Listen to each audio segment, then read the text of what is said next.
Welcome back to Burning Down the House. So in this video, we're going to talk about the 10 signs of a toxic family member. Let's get right to it. Sign number 1, they don't respect your boundaries.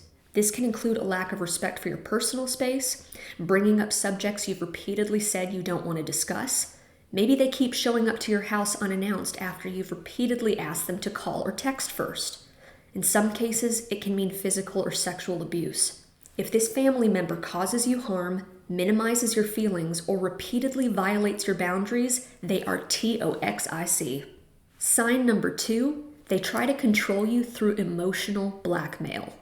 In her book, Emotional Blackmail, Dr. Susan Forward calls it the fog. They use fear, obligation, and guilt to get you to fall in line. This could be in the form of the silent treatment, withholding love, money, or moral support, or using guilt trips to get you to put their needs first.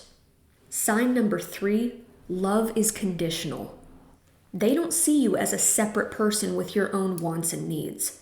If you want to be loved and accepted, you have to stay in the church, follow a certain career path, or suppress your sexual orientation.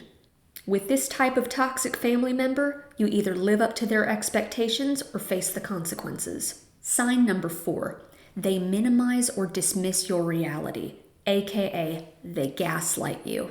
That never happened. I don't know what you're talking about. Are you okay? If you're discussing something that is particularly painful or emotionally charged, they won't accept any version of events that challenges their reality.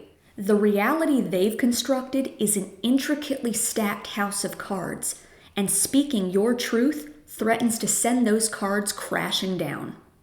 So if you're always finding yourself confused or questioning your memory and sanity, you're definitely dealing with a toxic family member. Sign number 5, it's all about them. They're always unloading on you. It's always about their problems and issues and what's going on in their life, instead of stopping and saying, what's going on with you? How are you doing? How can I support you? Or it could be that they don't really acknowledge or celebrate your achievements and major life milestones.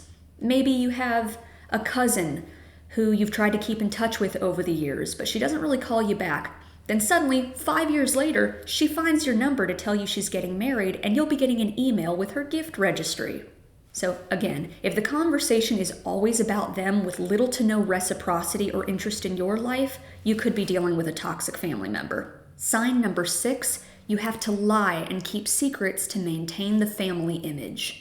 Maybe behind closed doors there was substance abuse, or physical or sexual abuse, but on the outside everything looks peachy. Even if they never explicitly told you to keep the family's dirty secrets hidden, you feel enormous pressure to keep things under wraps for the sake of the family reputation.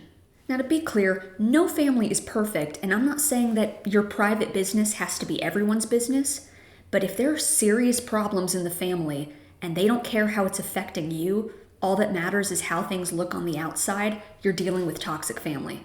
Sign number 7, they never apologize or do anything wrong. Everyone makes mistakes and everyone gets their ego bruised from time to time. But in a healthy relationship, the person says, I'm sorry, I made a mistake, I love you, or whatever. Let's work this out. The other person doesn't hold a grudge, punish them. Both parties feel heard, they work on some kind of compromise and move forward. You know you're dealing with a toxic family member when they never apologize. It's always your fault. You're the one who needs to change. Sometimes you may go into a conversation knowing you're in the right, but they scramble your brain, don't take responsibility, and by the end of the conversation, you end up apologizing again. If this happens to you a lot, you're dealing with a toxic family member. Sign number 8, they're condescending or insulting. This is when your family member calls you derogatory names, tries to humiliate you, or is always putting you in your place. This person has really low self-esteem and needs to tear you down to build themselves up. Don't let that toxic family member dull your shine. Sign number 9, they're overly critical and temperamental. This doesn't mean that your family has to agree with or embrace all your choices and opinions. However, if you can't have your own beliefs or set boundaries without them freaking out and punishing you, if it feels like you're always walking on eggshells or it's dangerous to have your own opinion, you're dealing with toxic family. And sign number 10, their absence is a relief. You breathe easier, you feel better. Maybe there wasn't a big falling out or a big blowout fight. Maybe you're always around them, you can't quite put your finger on it, but when they're gone, you feel better. Pay attention to that. You could be dealing with toxic family. Look, no family is perfect. Every family has its disagreements and conflicts from time to time. But when you're dealing with a toxic family member, it is a constant pattern and cycle of dysfunction. With a toxic family member, you don't feel safe, respected, or loved for who you are. There you have it, 10 signs of a toxic family member. Now that we have some of the basics out of the way, join me for my next video where I talk about how you can protect yourself from toxic family. Possible solutions. Thank you for watching. Go ahead and hit the subscribe button for future videos, and I'll see you next time.